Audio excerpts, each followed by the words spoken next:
तो चलिए चलते हैं सामान लेने। Let's go. यहाँ नहीं रे बाबा, दूसरा कुछ सामान लेना है, खाने पीने का। अपना ये नहीं चलता है यहाँ। अरे अरे, यहाँ वीडियो नहीं, यहाँ कोई देख लेगा। तो थोड़ी सी शॉपिंग होने के बाद हमारा बिल बन जाता है और हम बिल लेके निकलने लगते। चलिए।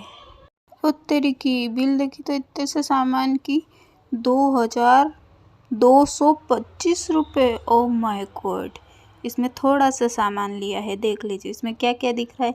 इसमें बस मुझे 2 ही चीज़ें अच्छी लगी हैं, एक तो ये गूगल और एक ये पीने की चीज़। नहीं रे बाबा, पीना नहीं है, अभी तो गाड़ी को पिला देते हैं। फिर हमको लग गई है भूख, हम बहुत देर किसी चीज़ का वेट कर रहे हैं, हमारा इंतज़ार ख़त्म हुआ। ये देखिए, खा लेते पिज़्ज़ा। फटाफट खाया क्योंकि बहुत लेट हो चुके थे। मज़ा आ गया, वाह।